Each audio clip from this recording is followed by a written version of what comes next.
नमस्कार, मैं विवेकानंद। वर्तमान में दिल्ली विश्वविद्यालय के श्यामलाल महाविद्यालय में राजनीतिक विज्ञान पढ़ाता हूँ। मैंने मेरी पढ़ाई जवाहरलाल नेहरू यूनिवर्सिटी और उसके पूर्व में पुणे के प्रसिद्ध फर्ग्यूसन कॉलेज में की है। पिछले करीबन 9 वर्षों से मैं राजनीतिक विज्ञान श्यामलाल महाविद्यालय में पढ़ा रहा हूँ। हम सभी जानते हैं कि आज 26 नवंबर 2025 को हमारे कॉन्स्टिट्यूशन का संविधान का स्वीकार किए हुए हमको 75 वर्ष पूर्ण हुए। उसका अमृत महोत्सव हम सभी देश भर में मना रहे हैं। शासकीय स्तर पे और गैर शासकीय स्तर पे, सामाजिक स्तर पर भी हम इसका उत्सव जो है सभी जगह हम मना रहे हैं। हम जानते हैं कि 26 नवंबर 1949 को हमने कॉन्स्टिट्यूशन का स्वीकार किया था और 26 जनवरी 1950 को हम एक रिपब्लिक के नाते उस दिन से आगे चल करके हम एक रिपब्लिक बने हुए हैं। डेमोक्रेसी का हमने स्वीकार किया है। Government of the people, for the people and by the people, इस तत्व का हमने स्वीकार किया हुआ है। तो ये जो कॉन्स्टिट्यूशन का जो निर्माण हुआ उसके संदर्भ में कुछ बेसिक इंफॉर्मेशन भी हमें पता होनी चाहिए। 1946 में कैबिनेट मिशन प्लान के तहत कॉन्स्टिट्यूएंट असेंबली का गठन करने की बात हुई थी और इसके जो पहले इलेक्शन हुए, जो भारत विभाजित नहीं हुआ था तब की बात मैं कह रहा हूँ, और अविभाजित भारत में इलेक्शन जुलाई 1946 में हुए थे। और तब जो संख्या थी अविभाजित भारत के कॉन्स्टिट्यूएंट असेंबली में काम करने वाले या कॉन्स्टिट्यूएंट असेंबली में जो चुने गए थे, जितने मेंबर्स थे, उनकी संख्या थी 389 मेंबर्स। और ये जो हमने जैसे कहा था कि ये सारी कॉन्स्टिट्यूएंट असेंबली फिर बाद में भारत का पार्टीशन होने के बाद उसकी संख्या रिड्यूस हुई और 299 मेंबर्स उसके बने। मतलब स्वतंत्र भारत और विभाजित भारत, आज का जो भारत है, उसकी जो कॉन्स्टिट्यूएंट असेंबली 1947 में बनी और वो बनी 29 अगस्त 1947 को। उस कॉन्स्टिट्यूएंट असेंबली में 299 मेंबर्स, 299 मेंबर्स थे। उनमें से जो मेंबर्स थे, उनमें से जो मेंबर्स है 229 मेंबर्स, ये जो 12 उस समय जो प्रोविंशियल स्टेट्स हुआ करते थे या प्रोविंशियल असेंबलीज हुआ करती थी, उनके द्वारा चुने गए 229 मेंबर्स थे। और 70 मतलब 70 मेंबर्स जो थे वो 29 प्रिंसली स्टेट्स, 29 जो ये रजवाड़े थे, प्रिंसली स्टेट्स थे, उनके द्वारा चुने हुए थे। और ये पूरी कॉन्स्टिट्यूएंट असेंबली जो है 2 साल 11 महीने और 17 दिनों तक काम करती रही। और जो ड्राफ्टिंग कमेटी थी वह बैठ करके 141 डेज, जहां तक मेरी इंफॉर्मेशन है, उतनी दिनों की सिटिंग उन्होंने की और कॉन्स्टिट्यूशन का ड्राफ्ट बनाने का काम किया। और जब कॉन्स्टिट्यूशन का जब स्वीकार किया गया था, जब फाइनल ड्राफ्ट हमने स्वीकारा था, तो हमारी जो शुरुआत की कॉन्स्टिट्यूशन थी उसमें 395 आर्टिकल्स हुआ करते थे उसमें, और उसमें 22 पार्ट्स थे और 8 शेड्यूल्स थे। और आज के तारीख में हमारी कॉन्स्टिट्यूशन के अनेक सारे अमेंडमेंट्स के बाद 448 आर्टिकल्स हमारे कॉन्स्टिट्यूशन में है। 25 उसके पार्ट्स है, मतलब पहले 22 पार्ट्स थे, अभी 3 पार्ट्स बढ़ाए गए तो 25 पार्ट्स बने। और 12 schedules, initially there were 8 schedules, so 4 schedules have been added to the the original constitution. So as of now we have 448 articles in our constitution, 25 parts and 12 schedules. So, and therefore India's constitution is regarded as the longest or the largest constitution of the world. और इसी संदर्भ में doctor Baba Saheb Ambedkar 25 नवंबर 1949 को जब बात कर रहे थे, तो अनेक सारी जो क्रिटिसिज्म्स थी, आलोचनाएं थी, उसका जवाब देते हुए इस प्रकार की भी आलोचना थी कि कॉन्स्टिट्यूएंट असेंबली बहुत लंबे समय तक बैठी रही, मतलब 2 साल 11 महीने 17 दिनों तक बैठी रही, और इसकी वजह से वेस्ट ऑफ मनी और बाकी टाइम भी वेस्ट हो गया, ऐसा बहुत सारे लोगों का कहना था। तो उसको जवाब देते हुए डॉक्टर बाबा साहब अम्बेडकर ने कहा था, वह ये इसलिए हुआ कि भारत की कॉन्स्टिट्यूशन जो है वो सबसे लंबी कॉन्स्टिट्यूशन है। उन्होंने अमेरिका की कॉन्स्टिट्यूशन लिखने की बात कही, वो 4 महीनों में करीबन 4 महीनों में समाप्त मतलब पूरी हो चुकी थी। पर कनाडा की कॉन्स्टिट्यूशन करीबन 2.5 सालों तक लिखी गई और ऑस्ट्रेलिया की कॉन्स्टिट्यूशन तो करीबन 9 सालों तक का समय लिया उन्होंने अपनी कॉन्स्टिट्यूशन लिखने के लिए।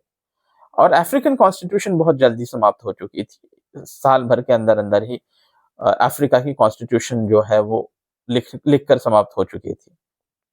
तो डॉक्टर बाबा साहब अम्बेडकर कहते हैं कि कनाडा और ऑस्ट्रेलिया की तुलना में तो भारत के कॉन्स्टिट्यूशन निर्माताओं ने या कॉन्स्टिट्यूएंट असेंबली के सदस्यों ने और ड्राफ्टिंग कमेटी के मेंबर्स ने जो समय लिया है, वह बहुत कम समय है।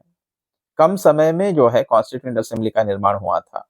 वो इसलिए कि अमेरिका की कॉन्स्टिट्यूशन हुई, कनाडा की कॉन्स्टिट्यूशन हुई, ऑस्ट्रेलिया की कॉन्स्टिट्यूशन हुई या अफ्रीका की कॉन्स्टिट्यूशन, जिसका उदाहरण doctor Baba Saheb Ambedkar 25th of November, ये जो आज मैं आपके साथ चर्चा कर रहा हूँ, ये सारी चर्चा doctor Baba Saheb Ambedkar 25th of November 1949 में, मतलब कॉन्स्टिट्यूशन के स्वीकार करने के एक दिन पहले, जैसे मैंने शुरुआत में ही कहा था कि कॉन्स्टिट्यूशन का स्वीकार हमने 26 ऑफ नवंबर 1949 को किया था और 25th ऑफ नवंबर को, मतलब 1 day before adopting the constitution, Dr. Baba Saheb Ambedkar is addressing the Constituent Assembly and he is responding to some of the allegations or some of the criticisms which were posed before the Constituent Assembly.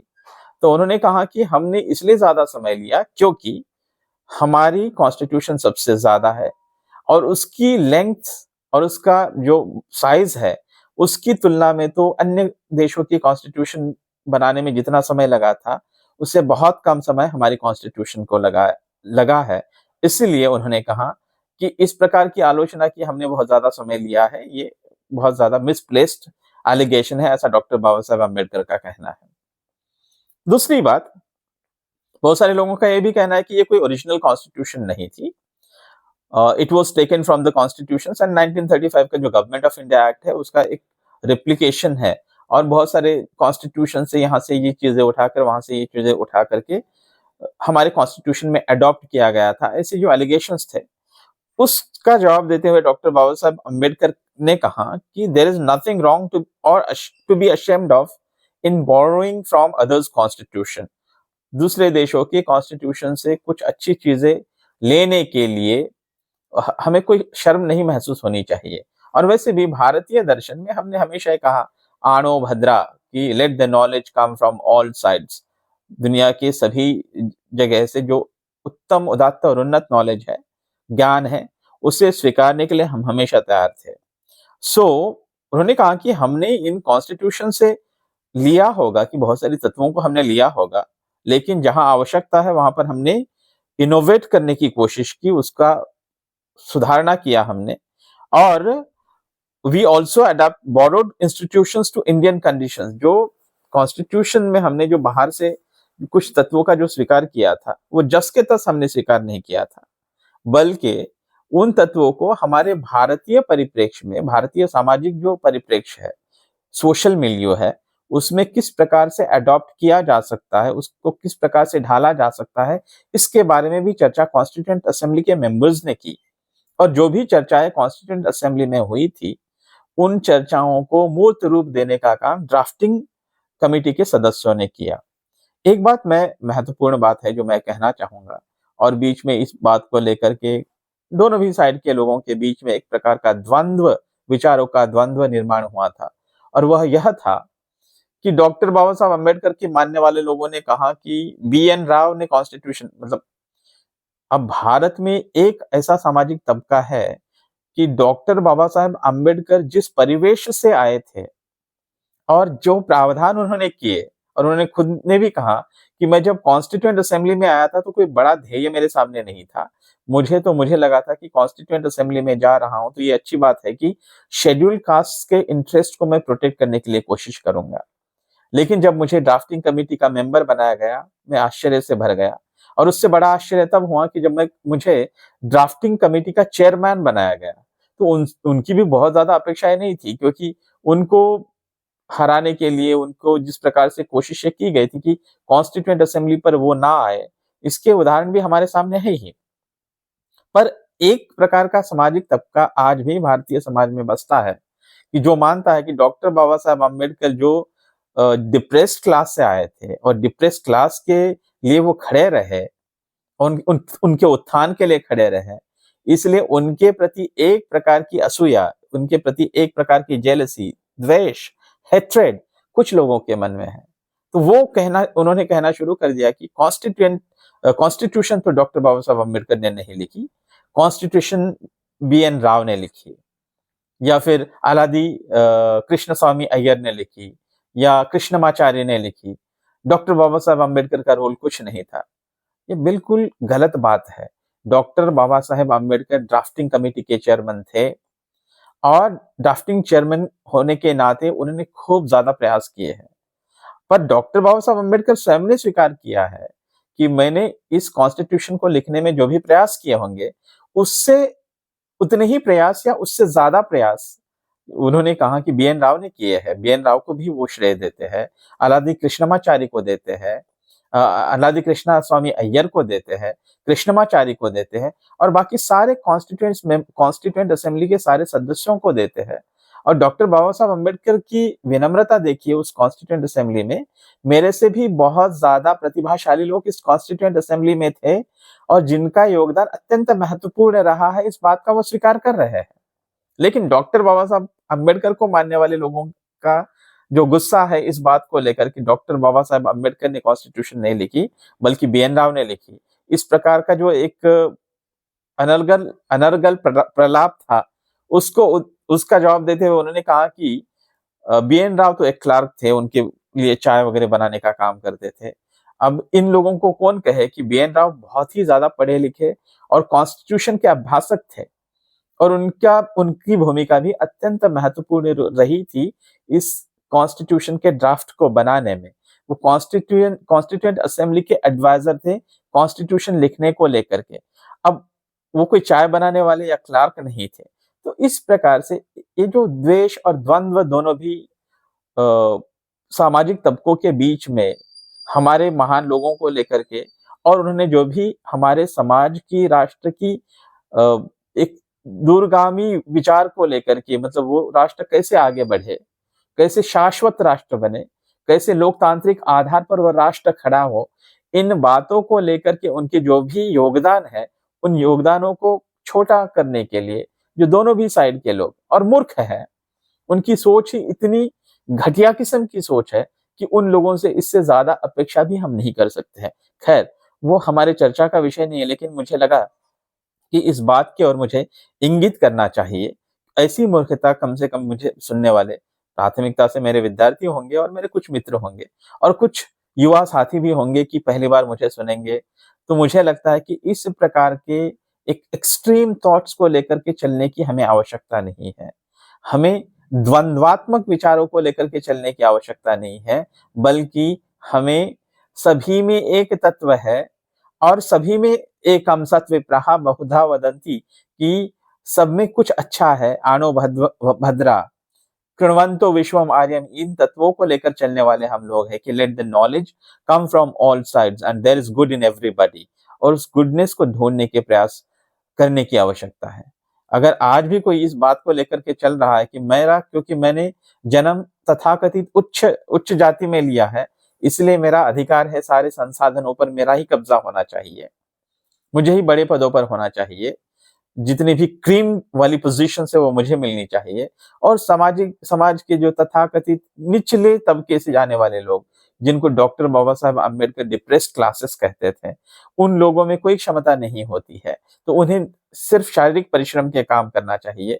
ऐसा अगर कोई सोच रखता है तो उसकी मूर्खता का कोई उसका पारावार नहीं है। It does his foolishness, his arrogance knows no bounds. इसीलिए आप, मुझे लगता है कि मेरे लेक्चर को सुनने के बाद कम से कम आप इस प्रकार के अनर्गल प्रलापों से ग्रसित नहीं रहेंगे। तो दूसरी बात उन्होंने जो कही थी कि कॉन्स्टिट्यूशन हमने डेफिनेटली अन्य जगह से स्वीकारी है, अनेक सारे कॉन्स्टिट्यूशन से हमने कुछ तत्वों को स्वीकारा है, लेकिन उन तत्वों को स्वीकारने में हमें कोई शर्म नहीं आनी चाहिए।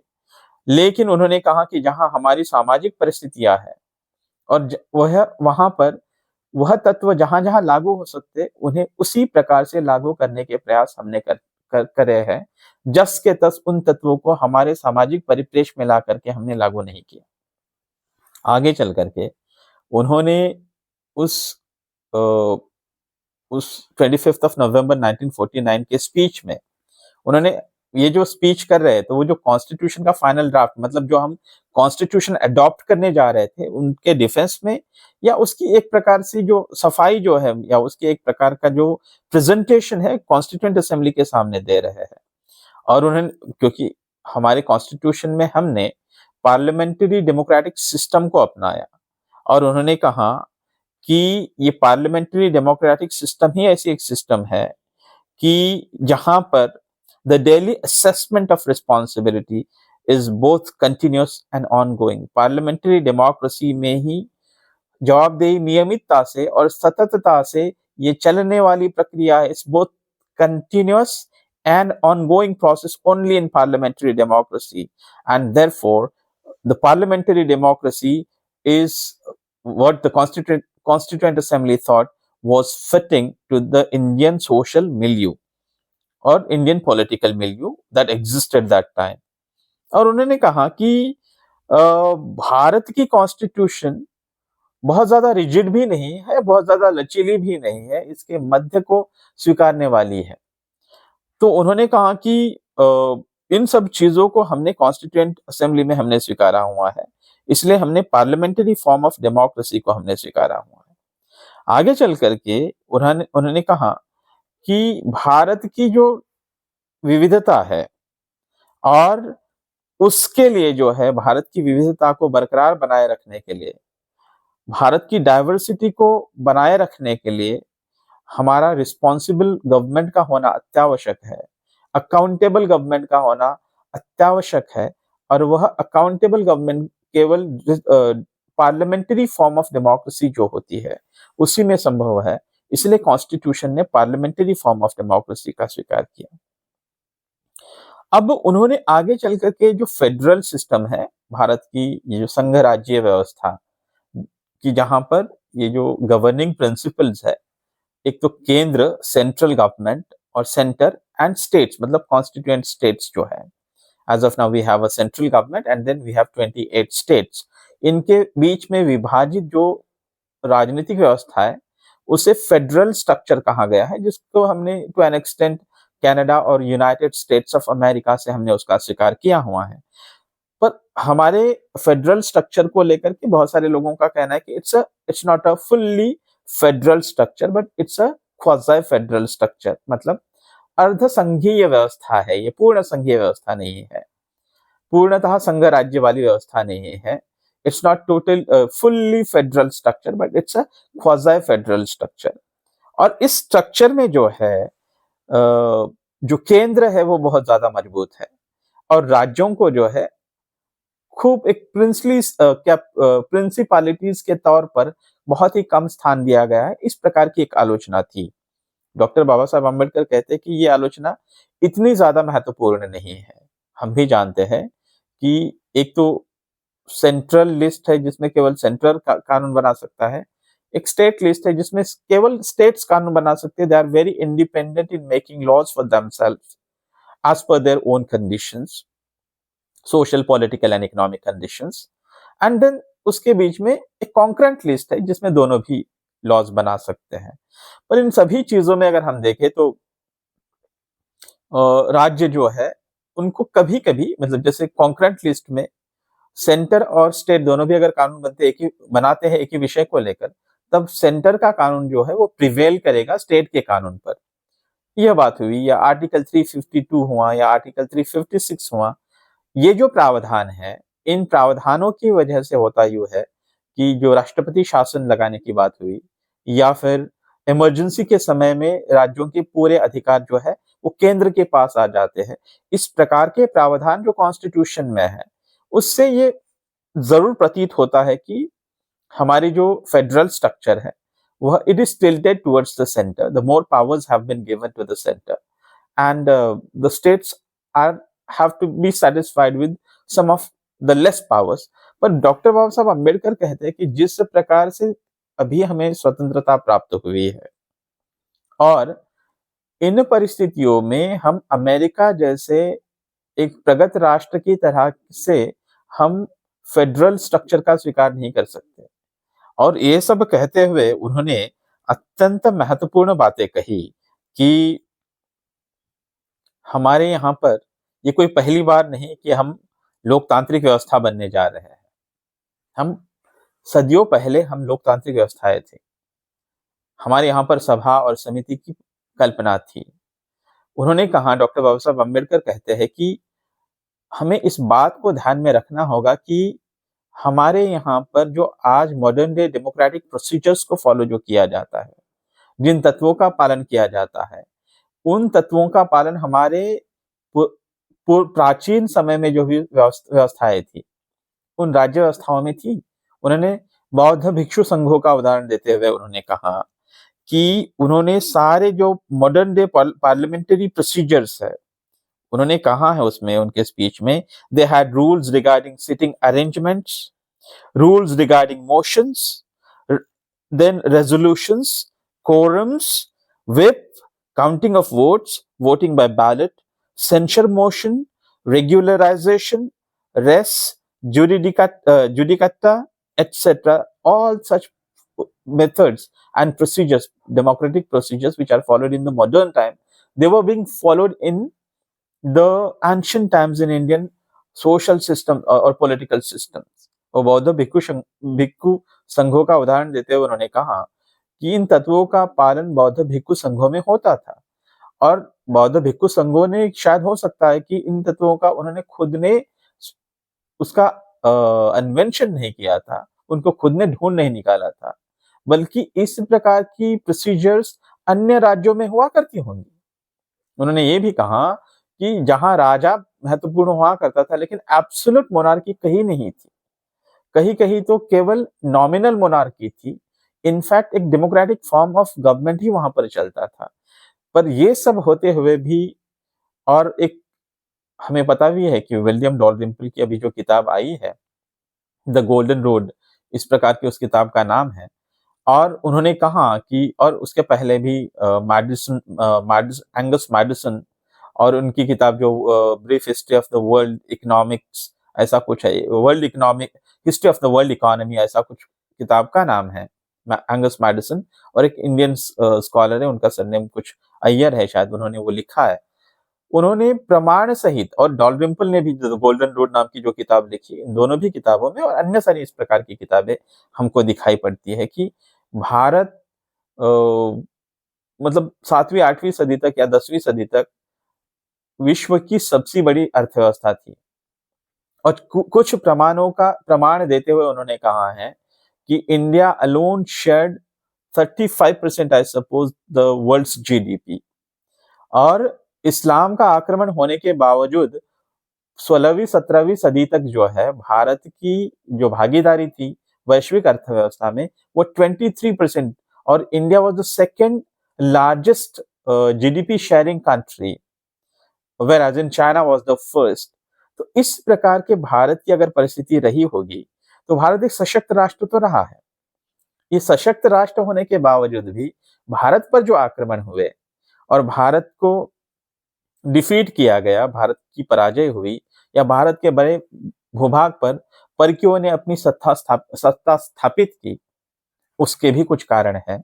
उन्होंने कहा कि भारत के बॉडी पॉलिटिक में, वो कहते हैं कि the tendency to disintegrate in India's body politic is very much embedded, वो अंतर्निहित है। और डॉक्टर बाबा साहब अम्बेडकर ने उदाहरण दिए कि ये जो मोहम्मद बिन कासिम ने पहली बार जब सिंध प्रांत पर राजा दाहिर के राज्य पर आक्रमण किया और उनको हराया, उसके लिए उसका कारण वो बताते हुए कहते हैं कि राजा दाहिर के ही बहुत सारे जो सैनिक थे, वो ये मोहम्मद बिन कासिम के सैनिकों से और उनके एजेंट से ब्राइब्स ले रहे थे, घूस ले रहे थे। और वह जो अंतिम बैटल हुआ, तो या तो फिर वो राजा दाहिर के पक्ष से उतरे नहीं, या फिर एक प्रकार से उन्होंने मोहम्मद बिन कासिम की ही मदद की। दूसरा उदाहरण उन्होंने दिया कि मोहम्मद घोरी ने जो पृथ्वीराज चौहान भारत पर आक्रमण किया और पृथ्वीराज चौहान का पराजय हुआ उसमें, और उसमें उसके बाद में हम जानते ही है कि एक गुलाम वंश का शासन की स्थापना, मुसलमानों के शासन की स्थापना भारत में हुई। उन्होंने कहा कि ये जो जयचंद था और ये सोलंकी राजा जो थे, इन दोनों ने मिलकर के पृथ्वीराज चौहान को हराने के लिए उन्होंने मोहम्मद घोरी की मदद की थी। उन्होंने शिवाजी महाराज का भी उदाहरण दिया और उन्होंने कहा कि जब शिवाजी महाराज हिंदुओं के हिंदवी स्वराज्य की स्थापना करने की कोशिश कर रहे थे, मुसलमानों से अपने आप को, हिंदुओं को बचा करके हिंदुओं के साम्राज्य की स्थापना कर रहे थे, तब कुछ मराठा सरदार जो थे, मराठा नोबलमन वो कहते हैं, द जनरल्स, और जो ये राजपूत लोग हैं, ये दोनों मिलकर के शिवाजी महाराज के खिलाफ ही युद्ध लड़ रहे थे। हमें पता ही है कि शिवाजी महाराज को हराने के लिए जो मिर्जा राजे जयसिंह जो आया था और शिवाजी महाराज को एक प्रकार से बहला-फुसला करके आगरा के दरबार में लेकर आया, फिर बाद में शिवाजी महाराज को कैद में रखा गया था, फिर कैसे-वैसे करके वो छूट गए वहां से। उसी प्रकार से उन्होंने कहा कि जब ब्रिटिश लोग ये सिखों के शासन को डिस्ट्रॉय कर रहे थे, उनका खालसा कर रहे थे, उसको समाप्त कर रहे थे, तो सिखों के सरदार गुलाब सिंह जो कश्मीर के फिर बाद में डोगरा राजा बने, वो चुपचाप बैठे रहे। उन्होंने सिखों की सहायता नहीं की, जबकि वो सिखों के साथ जुड़े हुए थे, वो ट्रीटी अलायंस पार्टनर थे, लेकिन उन्होंने ब्रिटिशों के खिलाफ सिखों की मदद नहीं की। और उसी प्रकार से 1857 में सारे लोग जब ब्रिटिशों के शासन को एक प्रकार से पूरी तरह समाप्त करने की एक विचार लेकर के भारतीय सैन्य और अनेक सारे रानी, झांसी की रानी, तात्या टोपे, कुंवर सिंह, इस प्रकार के अनेक सारे लोग भारत के विविध हिस्सों में ब्रिटिशों के खिलाफ जब उठ खड़े हो रहे थे, तब जो सिख लोग थे वो चुपचाप बैठे रहे। सिखों ने ब्रिटिशों के खिलाफ कुछ नहीं किया। तो इस प्रकार से एक जो सेल्फ डिफीटिंग टेंडेंसी जो है, खुद ही को हराने वाली एक जो मानसिकता भारतीय लोगों में बैठती है, इस मानसिकता को डॉक्टर बाबा साहब अम्बेडकर कहते हैं कि अभी तो हमें स्वतंत्रता मिली है, हम पूरी तरह से फेडरल स्ट्रक्चर जो अमेरिका जैसा है, जहां राज्य की अलग नागरिकता है और केंद्र की अलग नागरिकता है, इस प्रकार की व्यवस्था हम नहीं बना सकते हैं, क्योंकि the tendency to disintegrate in India's body politic is very much embedded, ऐसा उनका कहना है और ये उदाहरण देते हैं वो। इसलिए उन्होंने कहा कि आज की जो परिस्थितियों में हमें जो आवश्यक लगा, क्योंकि अभी हम स्वतंत्र हुए हैं, अभी हमें भारत का विभाजन भी हुआ है भारत और पाकिस्तान के बीच में, इन परिस्थितियों में हमने फेडरल स्ट्रक्चर को स्वीकारा तो जरूर है, लेकिन हमें राज्य को मजबूत, मतलब केंद्र को मजबूत बनाना होगा, राज्यों को केंद्र के अधीनस्थ रखना होगा। लेकिन उन्होंने कहा कि ये जो हमने किया है, आज जो भी प्रावधान हमने किए हैं, वह प्रावधान कोई फाइनल नहीं है। We haven't applied the seal of finality or infallibility, इन शब्दों में वो कहते हैं कि we haven't applied the seal of finality or infallibility principle on the constitution or the document that we have created. उन्होंने टॉमस जेफरसन का उदाहरण देते हुए उन्होंने कहा कि टॉमस जेफरसन ने भी अमेरिकन कॉन्स्टिट्यूशन लिखते हुए जो कहा था कि अब जो हम बना रहे हैं वह केवल इस पीढ़ी का जो है, वह इस पीढ़ी का एक दृष्टि है, इस पीढ़ी का, this is the vision of this generation. और आने वाली पीढ़ियों को जब लगता है कि उन पीढ़ियों को इसमें बदलाव करना है, तो इसलिए उन्होंने कहा कि हमने बहुत ही स्ट्रॉन्ग और रिजिड डॉक्यूमेंट नहीं बनाया है, ये लचीला डॉक्यूमेंट है। जब आने वाली पीढ़ियों को लगेगा कि इसमें बदलाव करना है तो वो कर सकते हैं। इसी के साथ में उन्होंने कम्युनिस्ट और सोशलिस्ट लोगों के और आने वाली जो आलोचना है उसका भी जवाब देते हुए उन्होंने कहा कि कम्युनिस्टों को ये पार्लियामेंट्री फॉर्म ऑफ डेमोक्रेसी और जिस प्रकार का ड्राफ्ट हमने बनाया वो बिल्कुल नागवार गुजरेगा, उनको तो पसंद नहीं आएगा, क्योंकि उनको प्रोलेटेरिएट की डिक्टेटरशिप लानी है, सर्वहारा की तानाशाही का स्थापन करना है, जो मार्क्स ने कहा था। और ये सब करते हुए वो सोशलाइजेशन ऑफ प्रॉपर्टी करेंगे, प्रॉपर्टी की वो समाजीकरण करेंगे और कोई पेमेंट ऑफ कॉम्पेंसेशन नहीं देंगे, कोई कॉम्पेंसेशन नहीं देंगे। इसी प्रकार से प्रॉपर्टी का सोशलाइजेशन करेंगे और फ्रीली करेंगे, और जो तानाशाही जो है सर्वहारा की डिक्टेटरशिप ऑफ प्रोलेटेरियट है, उसे वो ला करके स्थापित करेंगे। इसलिए उनको पार्लियामेंट्री फॉर्म ऑफ डेमोक्रेसी जो है वो उनको स्वीकार नहीं होगी। सोशलिस्टों के आलोचनाओं का भी जवाब देते हुए डॉक्टर बाबा साहब अम्बेडकर कहते हैं कि उन लोगों को एक या तो पूरी तरह से ये जो फंडामेंटल राइट्स है उनके लिए एब्सोल्यूट चाहिए, मतलब उन पर कोई भी पाबंदी नहीं होनी चाहिए। हमें पता है कि हमने जो फंडामेंटल राइट्स का स्वीकार किया है वो एब्सोल्यूट नहीं है। They are sacrosanct but they are not absolute. There are certain reasonable restrictions in certain conditions. तो लेकिन सोशलिस्टों के लिए उनको एब्सोल्यूट फंडामेंटल राइट्स की मांग थी। तो डॉक्टर बाबा साहब अम्बेडकर कहते हैं कि ये इसलिए मांग रहे हैं इस प्रकार से कि अभिव्यक्ति की स्वतंत्रता और बाकी स्वतंत्रताएं, कि इनको सरकार को किसी भी परिणामों की चिंता किए बगैर सरकार का हमेशा ही विरोध करते रहना है और उसके कोई परिणाम उनको सहने नहीं है। अच्छा, अगर और इस प्रकार से वो क्या करेंगे कि सरकार की आलोचना करते हुए, सरकार के खिलाफ लोगों के मन को भड़काते हुए, उनको जुटाते हुए सरकार को टॉपल डाउन करने की योजना बनाते हैं। और इस योजना के कोई परिणाम न हो, इस बात को लेकर के वो जो फंडामेंटल राइट्स पर एब्सोल्यूट होने की जो मांग जो वो कर रहे हैं, और इस प्रकार की मांगों को लेकर के क्योंकि ये इस प्रकार के प्रावधान हमने हमारे कॉन्स्टिट्यूशन में स्वीकारे नहीं है, इसलिए उनका एक प्रकार से उनका जो है निराशा है, एक प्रकार से उनकी नापसंदी इस कॉन्स्टिट्यूशन को लेकर के। पर उन्होंने कहा कि देखिए, उनका ये अगर मानना है कि ये कॉन्स्टिट्यूशन सही डॉक्यूमेंट नहीं है और प्रॉपर्टी का सोशलाइजेशन होना चाहिए, ऐसा अगर उनको लगता है, और उस प्रकार के प्रावधान अगर कॉन्स्टिट्यूशन में होने चाहिए, ऐसा अगर उनको लगता है, तो उस प्रकार से वो प्रयास करें। उस प्रकार के प्रयास करने के लिए आपको लोगों की जनमत जीतना पड़ेगा। लोगों का जनमत जीतते हुए पार्लियामेंट में आपको 2/3 मेजॉरिटी लानी होगी, या फिर जो भी वहां पर लोग बैठे हुए हैं आज की तारीख में 548 मेंबर्स जो लोकसभा के हैं और राज्यसभा के 248 मेंबर्स हैं, इन दोनों भी सदनों में आपको अपने पक्ष में लोगों को जुटाना होगा। अब जो वोटिंग होगी, आप जो भी बिल मूव करेंगे, मोशन मूव करेंगे, तो उसके पक्ष में 2/3 मेजॉरिटी के लोगों ने वोट करना होगा। अगर ऐसा नहीं कर सकते हैं, इसका मतलब लोगों के विचारों का प्रतिनिधित्व आप करते नहीं हैं और आप अपनी तानाशाही विचार जो है लोगों पर लादना चाहते हैं और किसी परिणाम के बिना आपको लादना है।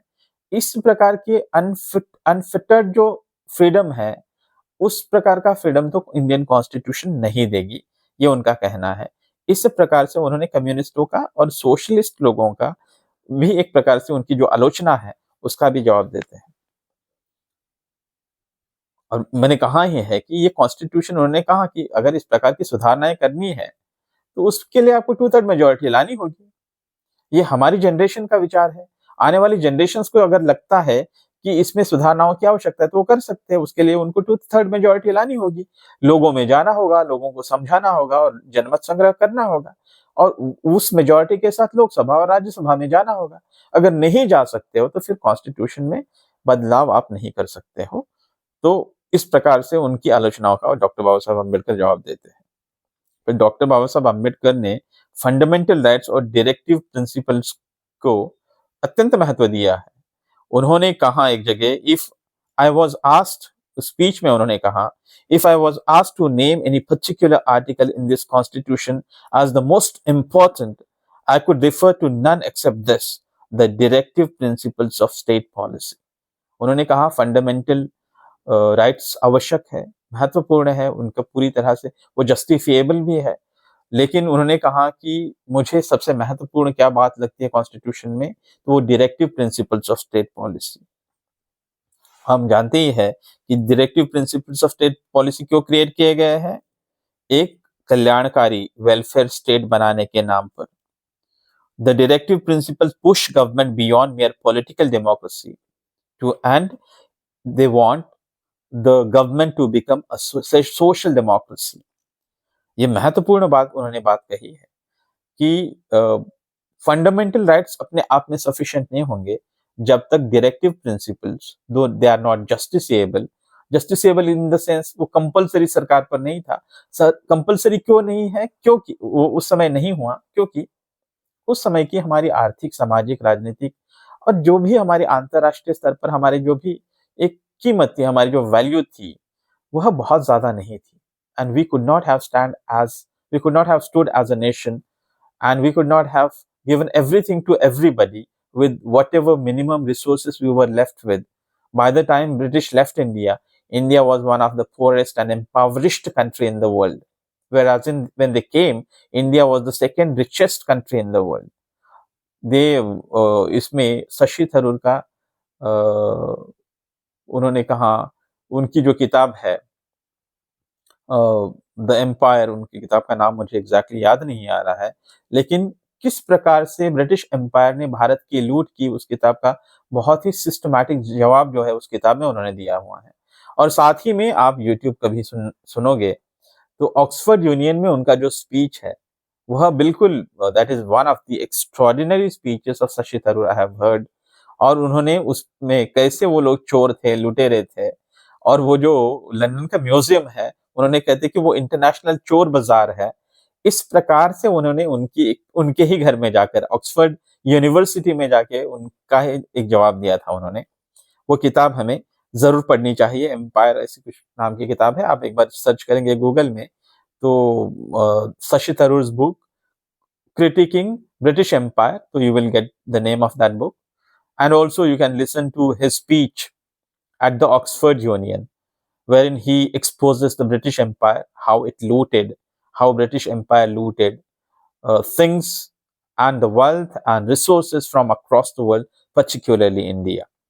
तो डायरेक्टिव प्रिंसिपल्स को हमने कंपलसरी सरकार पर इसलिए भी नहीं कराया क्योंकि उस समय भारत की आर्थिक, सामाजिक, राजनीतिक और अन्य प्रकार की जो भी परिस्थितियां थी वो इतनी पोषक नहीं थी। इन परिस्थितियों में डायरेक्टिव प्रिंसिपल्स को जस्टिसेबल करना उसके लिए आवश्यक नहीं था, मतलब संभव नहीं था। इसलिए डॉक्टर बाबा साहब अम्बेडकर ने कहा ना कि if I was asked to name any particular article in this constitution as the most important provision of the constitution, then उन्होंने कहा I could refer to none except this, the directive principles of state policy. तो as and when Bharat की परिस्थितियां सुधरेंगी, भारत की अर्थव्यवस्था सुधरने लगेगी, तो तब जाकर के भारत समय समय पर इस प्रकार के प्रावधान करेगा और लोगों के बीच में जो असमानता है, आर्थिक असमानता, सामाजिक असमानता और अन्य प्रकार की असमानताएं, इनको मिटाते हुए एक समानता का भाव प्रस्थापित करने की कोशिश करेगा, जिसकी बात उन्होंने कही। और वो इस बात को कहते हैं, उन्होंने कहा कि ये जो सोशल डेमोक्रेसी है वो अत्यंत महत्वपूर्ण है। अगर कॉन्स्टिट्यूशन को, अगर भारत में सही मायनों में टिकना है, डेमोक्रेसी को लंबी दूरी अगर तय करनी है, तो भारत में आवश्यक है कि भारत की पॉलिटिकल डेमोक्रेसी जो है वो सोशल डेमोक्रेसी में परिवर्तित हो। वो कहते हैं democracy is not merely a form of government, it is primarily a mode associated living. It is primarily a mode of associated living, a manner of sharing experiences. और इस पॉलिटिकल डेमोक्रेसी को social democracy से जोड़ते हुए उन्होंने कहा कि social democracy क्या होती है, तो उन्होंने कहा लिबर्टी, इक्वालिटी एंड फ्रैटर्निटी। ये तीन ट्रिनिटी प्रिंसिपल से जो तीन तत्व जो है वो अत्यंत महत्वपूर्ण है। उन्होंने कहा कि हमने केवल लिबर्टी दी है और इक्वालिटी का तत्व नहीं है, तो होगा यूं कि ऐसे असमान समाज में, शोषण के आधार पर खड़े समाज में होगा यूं कि जो लोग मजबूत है, एम्पावर्ड है, वह लोग जो अनइक्वल लोग है, डिप्रेस्ड क्लासेस है, उनका शोषण करेंगे। तो ये जो लिबर्टी होगी, that would be an instrument in the hands of privileged classes to exploit the depressed classes. So that kind of liberty is of no use. So that liberty has to be associated with the equality. और equality, समानता लाने के लिए, सामाजिक समानता आर्थिक समानता, social equality, economic equality, उसके लिए directive principles of state policy के द्वारा ही प्रावधान हो सकते हैं। इसलिए उन्होंने कहा कि सबसे महत्वपूर्ण प्रावधान मुझे directive principles of state policy ही लगते हैं, ऐसे डॉक्टर बाबा साहब अम्बेडकर कहते हैं। और उन्होंने कहा कि इक्वालिटी और ये लिबर्टी जो है, without equality is nothing, useless, and equality without liberty that is also not acceptable. उन्होंने कहा कि अगर इक्वालिटी, सिर्फ इक्वालिटी की बात करेंगे और लिबर्टी कुछ नहीं होगी, तो उस परिस्थिति में ये जो कम्युनिस्ट व्यवस्थाओं में जो होता है, उसमें होता यूं है कि सारी संपत्ति का सामाजिकरण होता है, each according to one's need, प्रत्येक को अपनी आवश्यकता के अनुरूप सब कुछ मिलेगा। आप प्रयास करें या ना करें, आप मेहनत करें या ना करें, लेकिन आपको जो चाहिए वो सब कुछ मिलेगा। ऐसा अगर होता है तो सबको सब कुछ मिलना है, तो फिर विशेष प्रयास कोई करेगा नहीं। तो उससे जो इंडिविजुअल इनिशिएटिव्स होते हैं, वो एक प्रकार से उनको सप्रेस किया जाता है और उस समाज की प्रगति हो नहीं सकती है। ऐसा डॉक्टर बाबा साहब अम्बेडकर का कहना है कि liberty without equality will lead to the privileges of few, whereas in equality without liberty will lead to the damaging to the damage of the individual initiatives। व्यक्तिगत जो प्रयास होंगे, उन प्रयासों के लिए कोई स्पेस नहीं बचेगी। तो इसीलिए दोनों भी तत्व जो है एक दूसरे से पूरक है, they are complementary to each other, वो दे डिवोर्स्ड नहीं है, वो एक दूसरे से अलग नहीं है। और उन्होंने कहा लिबर्टी और इक्वालिटी के लिए फ्रैटर्निटी का होना भी आवश्यक है। इक्वालिटी कब आएगी? इक्वालिटी आप कानून बना करके इकोनॉमिक इक्वालिटी ला सकते हैं, सोशल इक्वालिटी के लिए कानून बना सकते हैं, लेकिन क्या सोशल इक्वालिटी के माध्यम से जिनको आज तक डिप्रेस्ड क्लासेस या दलित या पिछड़ी क्लासेस कहा गया, उनका स्वीकार होगा सिर्फ कानून बनाने से? नहीं।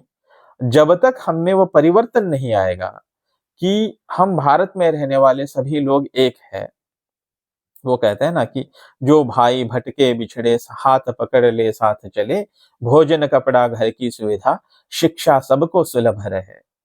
अगर इस भाव का निर्माण सभी में अगर नहीं होगा, और जो डॉक्टर स्वामी विवेकानंद ने कहा था कि दरिद्र नारायण की पूजा करो और सभी में एक ही ब्रह्म है, वो जो आदि शंकराचार्य ने भी कहा था, ब्रह्म सत्य जगन मिथ्या जीवे ब्रह्मेव नापरः, और सभी में एक ही ब्रह्म है, तो कोई उच्च जाति का और कोई नीच जाति का इस प्रकार का भेद कैसे हो सकता है?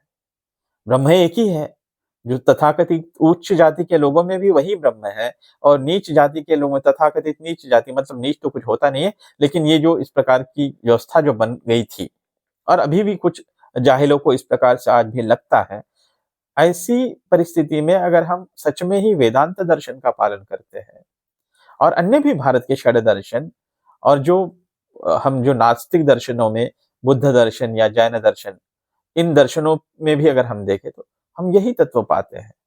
तो डॉक्टर बाबा साहब अम्बेडकर कहते हैं कि फ्रैटर्निटी के लिए लोगों के हृदयों का परिवर्तन होने की आवश्यकता है, सभी में एक ही एकत्व को ढूंढने की आवश्यकता है, और एक कल्चर से जुड़े होने वाले हम लोग हैं, एक साथ इस जमीन पर रहने वाले हम लोग हैं, और कई हजारों सालों से साथ में रह रहे हैं, इसलिए हम एक है।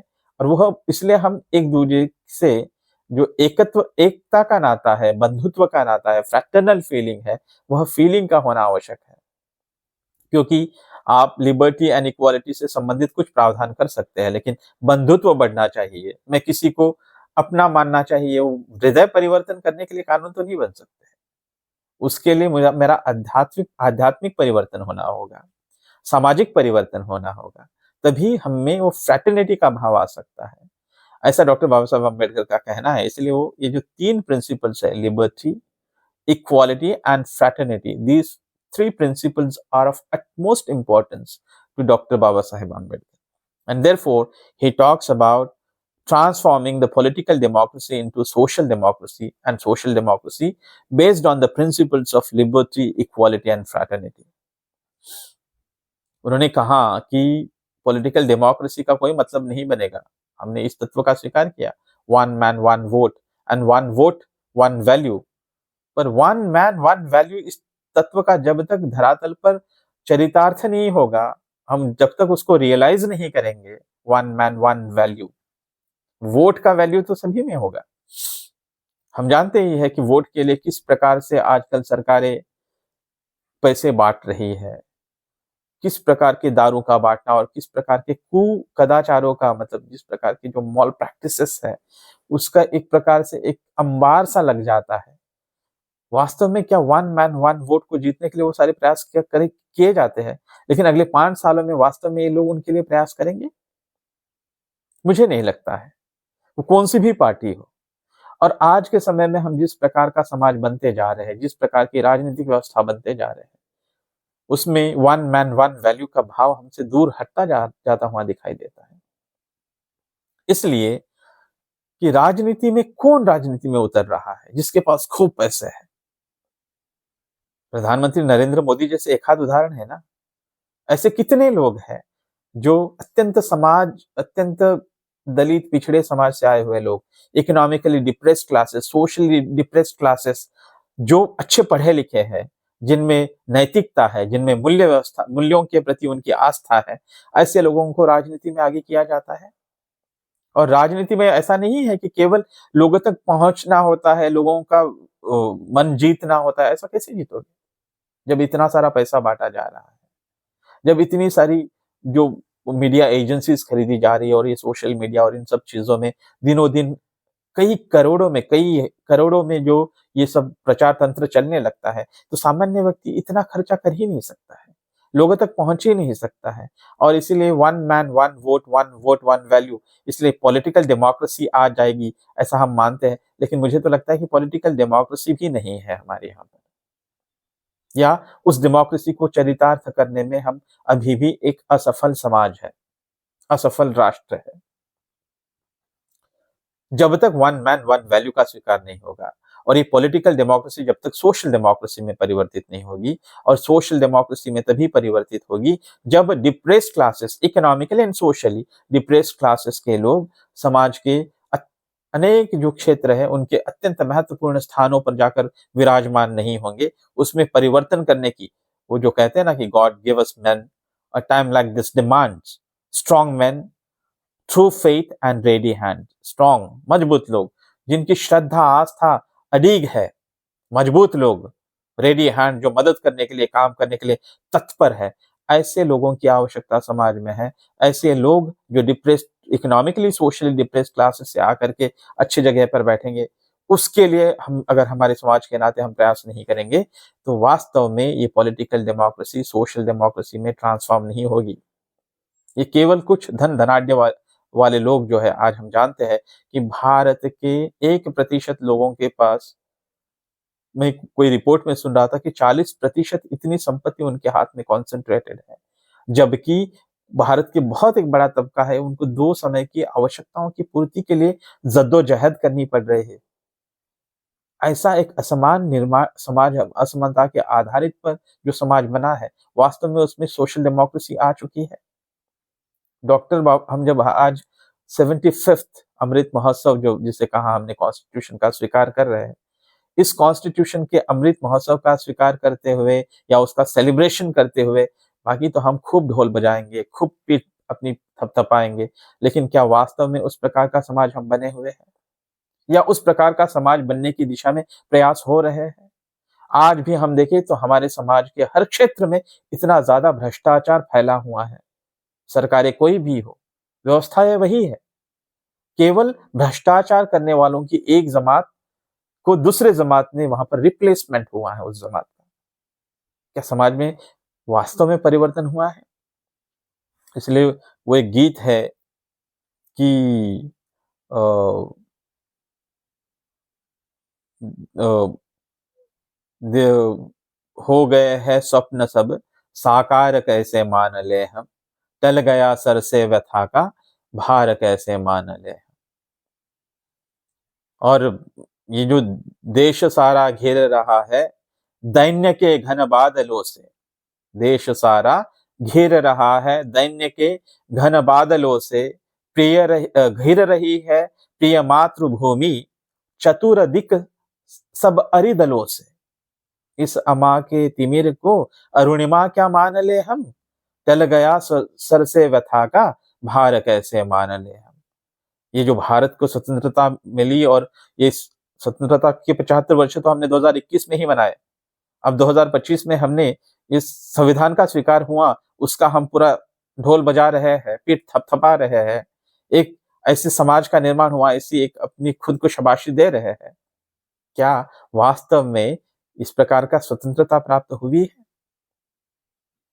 इसलिए कहते हैं ना कि हो गए हैं स्वप्न सब साकार कैसे मान ले हम, टल गया सर से व्यथा का भार कैसे मान ले हम।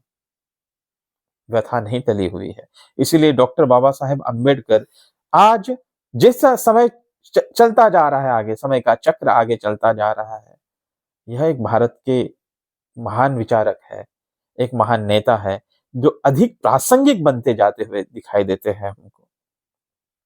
और उन्होंने इसी इसी भाषण में 25 नवंबर 1949 का जो उनका भाषण था कॉन्स्टिट्यूएंट असेंबली के सामने, उसमें एक अत्यंत महत्वपूर्ण 3 वार्निंग्स भी दी है। उन्होंने कहा कि अवॉइड अनकॉन्स्टिट्यूशनल मेथड्स। उन्होंने कहा कि भारत को जब स्वतंत्रता नहीं थी तब सत्याग्रह करना, सविनय अवज्ञा करना, सिविल डिसोबीडियंस करना, रास्ते रोकना, बाकी सारी चीजें करना, ये शायद आवश्यक थी, क्योंकि तब कॉन्स्टिट्यूशनल मेथड्स हमारे पास नहीं थी, हमारी सरकार नहीं थी, हमारे लोगों की। लेकिन अब जब सरकारें इस प्रकार से हमारी है, तब इन अनकॉन्स्टिट्यूशनल मेथड्स को हमें त्यागना पड़ेगा, ऐसा डॉक्टर बाबा साहब अम्बेडकर कहते हैं। लेकिन कभी-कभी आज की परिस्थितियां अगर हम देखते हैं, तो शायद डॉक्टर बाबा साहब अम्बेडकर उन पर पुनर्विचार करते हैं। जब सरकारें लोगों का सुन नहीं रही है, मैं देखता हूं कि भारत के जनजातीय इलाकों में जिस प्रकार से माइनिंग हो रही है, और वहां पे क्या कारण दिया जा रहा है कि लोगों की प्रगति होगी, रास्ते होंगे। रास्ते किसके लिए बन रहे हैं? वो कंपनियों के लिए रास्ते बन रहे हैं। वहाँ की जंगल टूट रहे हैं, लोगों के आरोग्य पर विपरीत परिणाम हो रहा है, और लोगों को 12-12 घंटा काम करके 15,000 की नौकरी दे रहे हैं। उससे तो पहले उनका जीवन बेहतर था। वो बेहतर थे, दिन भर काम करते थे, घर में आकर सो जाते थे। मतलब बुआई के समय में 2 महीना काम करेंगे, धान काटने के समय में 2 महीना काम करेंगे। मतलब उसको जो और उसका जो हार्वेस्टिंग होता है उसके समय कुछ काम करेंगे। 5-6 महीना तो वो खाली रहते थे।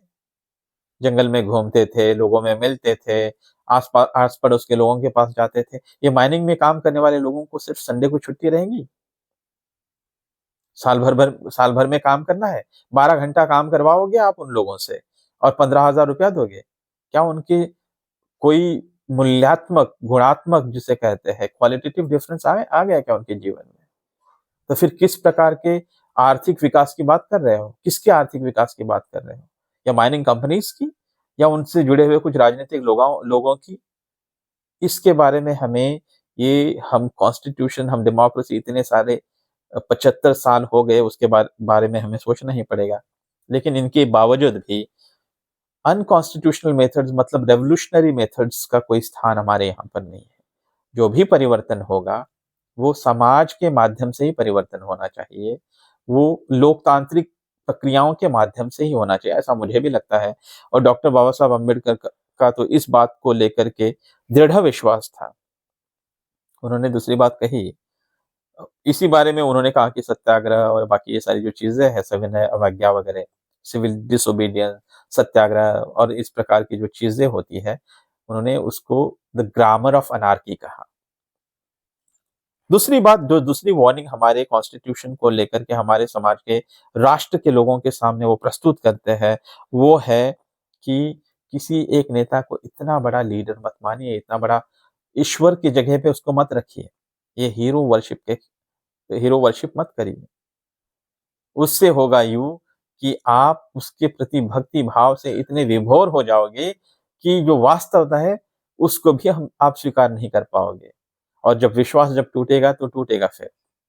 ऐसे कई उदाहरण हमने देखे हैं कि हमको लगा कि एक नया राजनीति में प्रयोग हो रहा है, दिल्ली जैसे जगह पे हमने देखा, लेकिन आगे चल कर के हमें पता चला कि वो लोग खुद ही इस प्रकार के करप्ट प्रैक्टिसेस में सिर से पाँव तक डूबे हुए हैं। और तब लोगों को जो ये हीरो वर्शिप का जो भूत है, उनके माथे से उतर गया। और इस प्रकार का कोई भी प्रयास बहुत अच्छे भाव को लेकर के आने वाला और जीवन भर इस प्रतिबद्धता को लेकर चलने वाला व्यक्ति भी जो होगा, उस पर अभी लोग विश्वास नहीं करेंगे, क्योंकि एक बार विश्वास टूटा है। तो इस प्रकार से भक्ति भाव विभोर होकर के किसी नेता के पीछे जाना नहीं चाहिए, वो हीरो वर्शिप के खिलाफ है। और उन्होंने कहा कि जिसकी चर्चा मैंने कही है कि पॉलिटिकल इक्वालिटी जो है वो सोशल इक्वालिटी में परिवर्तित होने की आवश्यकता है। उन्होंने कहा कि 26 जनवरी 1950 on 26th of January 1950 we are entering into the age of contradictions. Politically we are going to be equal, one man one vote and one vote one value, but socially, economically and in every other ways we are going to be tremendously unequal society. और इस प्रकार की society में लोकतंत्र टीकना बहुत असंभव होगा।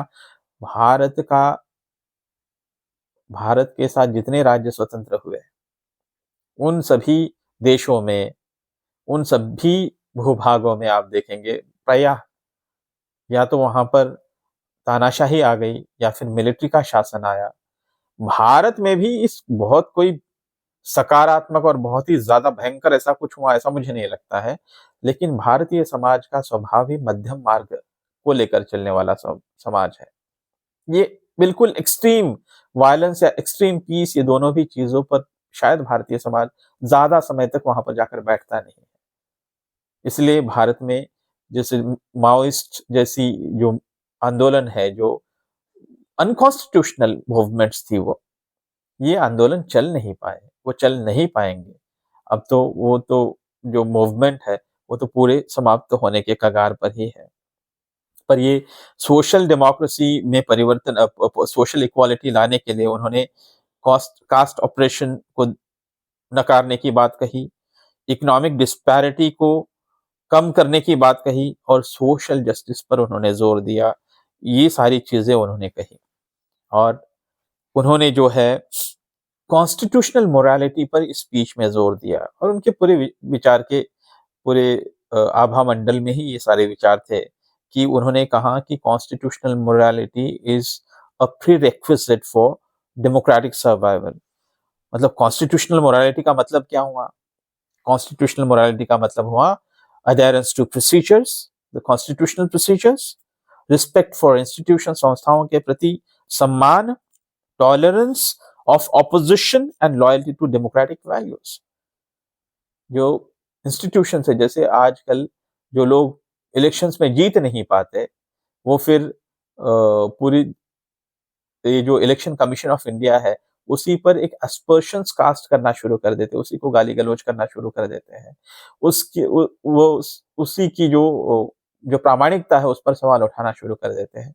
इससे कोई संस्थाओं के प्रति सम्मान का भाव निर्माण नहीं होगा। और इसी के साथ में संस्थाओं पर किस प्रकार के लोग जाकर बैठ रहे हैं? Man of values, man of courage and conviction, ऐसे लोग हैं या चाटुकार जिनको झुकने के लिए कहा जाए तो नाग के जैसे नागिन डांस करने लगते हैं, ऐसे लोग जहां वहां पर जाके बैठ रहे हैं इन संस्थाओं में? इसका भी विचार होने की आवश्यकता है। जब तक इंस्टीट्यूशंस का इंडिपेंडेंस बना नहीं रहेगा, इंस्टीट्यूशंस में man of values, courage and conviction, इस प्रकार के लोग वहां पर बैठेंगे नहीं, तब तक ये इंस्टीट्यूशंस का इंडिपेंडेंस कभी बना नहीं रहेगा और लोकतंत्र के लिए खतरा है।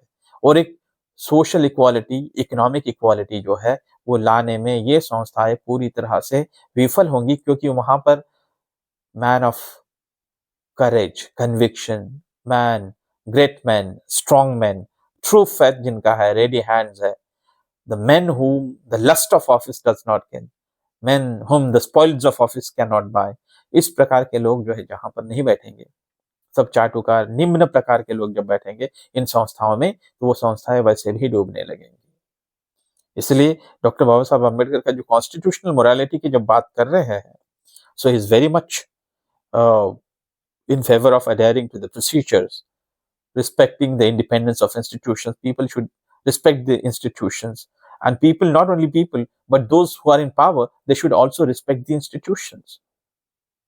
Then tolerance of opposition party के प्रति एक सहिष्णुता का भाव होना चाहिए and loyalty to democratic values, लोकतांत्रिक मूल्यों के प्रति एक श्रद्धा होनी चाहिए।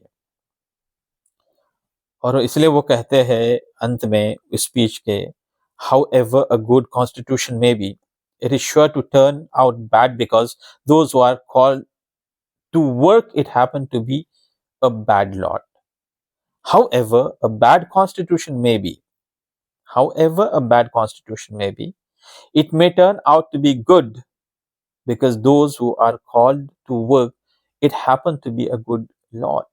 उन्होंने कहा, हमने तो बहुत अच्छा कॉन्स्टिट्यूशन राष्ट्र के सामने रखा है, लेकिन उसकी लॉन्जिविटी क्या हो सकती है, वो तो किस प्रकार के लोग इन संस्थाओं में बैठे हैं, इस कॉन्स्टिट्यूशन को सेफगार्ड करने की जो हमारे लेजिस्लेचर्स में, हमारे एग्जीक्यूटिव में, हमारे जुडिशरी में, हमारे मीडिया में और हमारे अन्य प्रकार की संस्थाओं में किस प्रकार के लोग, those people who are responsible और who are charged with the responsibility of upholding the constitution, अगर वो लोग man of courage, man of conviction, man of faith, man of trust, men whom the lust of office does not kill, men whom the spoils of office cannot buy, इस प्रकार के निस्वार्थ, बड़ा बड़ा मन और बड़ा ध्येय, बड़ा विजन रखने वाले लोग वहां पर नहीं होंगे, तो इस कॉन्स्टिट्यूशन कितनी भी अच्छी कॉन्स्टिट्यूशन हो वो टिक नहीं सकती है। जबकि हो सकता है कि बहुत खराब कॉन्स्टिट्यूशन है, लेकिन उस कॉन्स्टिट्यूशन को चरितार्थ करने में,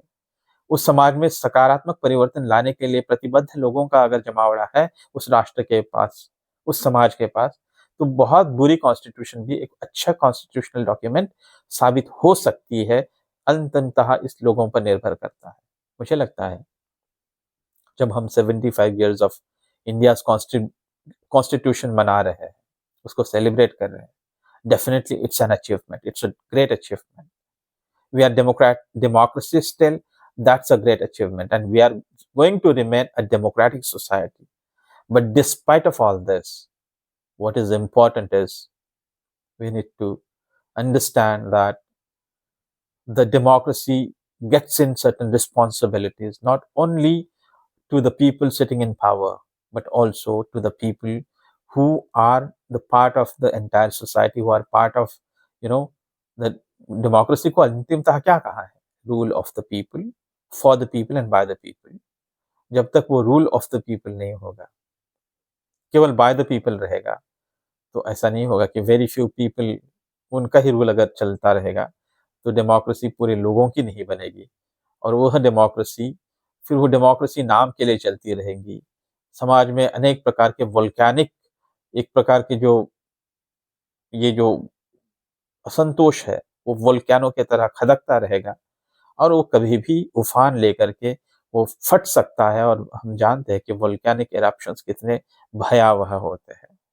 मुझे लगता है कि हमने आज तक जो प्राप्त किया है, that is stupendous achievement, but there is a lot to achieve still, and that is what we need to stand by. These are the values that we need to stand by. I thought I must reflect on these issues and also bring my reflections to the notice or to for the thought.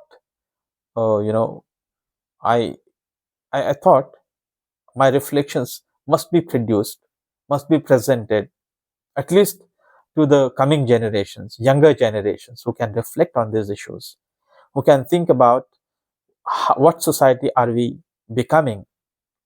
Are we really a good society? And if we are not good society, then why we haven't become a good society? And they also have responsibility. जो fundamental directive principles of policy जैसे है या fundamental rights है, उसी प्रकार से fundamental duties भी है हमारे। उन फंडामेंटल ड्यूटीज को हम समझे, हमारे कर्तव्य को समझे, हमारे धर्म को समझे और उस दिशा में एक समावेशक राष्ट्र का निर्माण हो, एक सशक्त सबल राष्ट्र का निर्माण हो। इस दिशा में 2048 में विकसित भारत आज 2048 की जब बात कर रहे हैं, तो विकसित भारत कैसा हो, उसके बारे में हम सबको योगदान देना चाहिए। मुझे लगता है कि इस अवसर पर हमें इस पर सोचने की आवश्यकता है। आपने मुझे बड़े धैर्य से सुना अब तक, इसलिए मैं आप सभी का धन्यवाद ज्ञापन करता हूँ। अगर आपने अब तक सुना है तो मेरा अनुरोध यह है कि इस प्रकार के वीडियोस या मेरे रिफ्लेक्शंस अगर आपको पसंद आ रहे हैं, रिफ्लेक्शंस तभी पसंद आएंगे जब मेरा जो सोच का तरीका है आपको पसंद आता है। तो तभी मुझे लगता है कि therefore I would like to request you to like, subscribe to my YouTube channel, like this video, and also share among your friends who might think this is of some value to them. Thank you so much again for patiently listening to me.